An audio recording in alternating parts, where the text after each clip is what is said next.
Hi everybody, I'm Abby.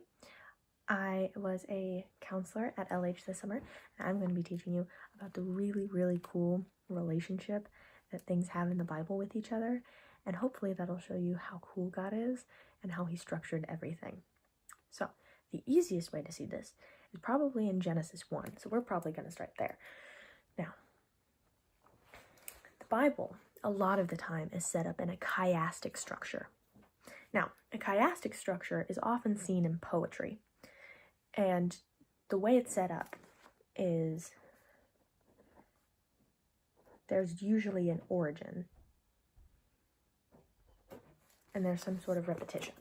So, A happens at the beginning and the end, or something relating to it. And B will happen second and second to last. And then there will be something in the middle that will probably be the main focal point or the climax. So that's a lot of the time how the Bible is set up, and how the majority of books in the Bible are set up too. And it's really fun to see those similarities. And it's really hard for a book as big as Genesis, look at that,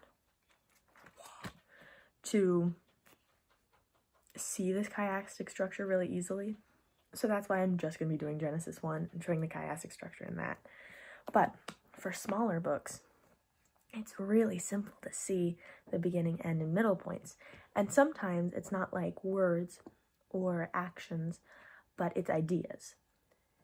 So now that we have that basis down, we are going to look at the chiastic structure of Genesis 1, which is super cool. So, in the beginning, God created the heavens and the earth. Now, the earth was formless and empty. Darkness covered the surface of the water's depths. The Spirit of God was hovering over the surface of the waters. Then God said, "Let there be light." So there was light on the first day. So light. Cool. And there was light. God saw that the light was good, and God separated the light from the darkness. He called the light day, and the darkness night. And there was an evening, and there was a morning, day 1. So he created light, darkness, day, and night, which kind of same thing. So let's do day and dark night.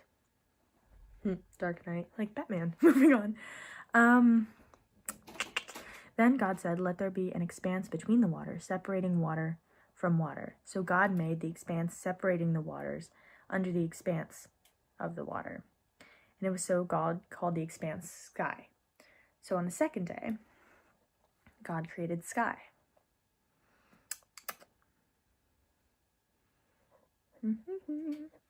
Very cool. Okay. Then God said, "Let there be water under the sky be gathered into one place, and let the dry land appear." And so it was. God called the dry land earth. Okay. So now we have earth on the third day. / land. Okay. Here we go. We're still going. Stay with me here. I believe in you. Okay. And then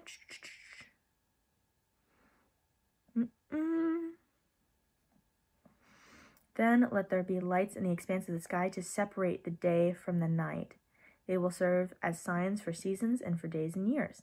They will be lights in the expanse of the sky to provide light on the earth. And so it was. God made 2 different lights, the greater light to rule over the day and the lesser light to rule over the night. Okay, cool. Cool. So what we're seeing here is the beginning of this chiastic structure. So let's bring it on down. God created light, 2 lights to rule the day and the night, the sun and the moon. Okay, so cool. All right, day 4. Let the water swarm with living creatures, and let birds fly above the earth across the expanse of the sky. So he put creatures in the sky and in the ocean. So he made birds and fish and all the other things. But I'm just going to put birds and fish because you know what that means. Okay. And then on the 6th day,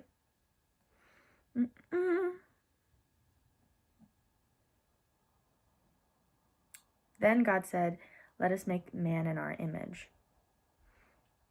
So he made wildlife and like creatures on the earth, and he also made man, all in the sixth day.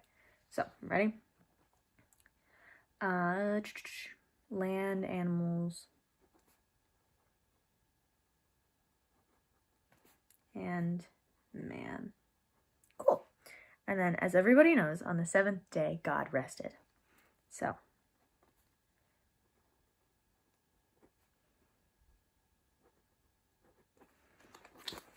here is that chiastic structure that we talked about. Isn't that really cool? Because light and dark happened at 1, and then we go down here, and then we see sun and moon, and that is directly correlated. And then you see 2, which is the sky and the ocean, which was created, and then the birds and the fish.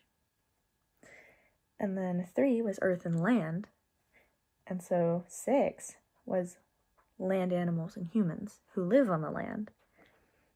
And then in the middle, you see that God rested and took his Sabbath, and that's like the climax and the origin. So I encourage you, go out, read your Bible.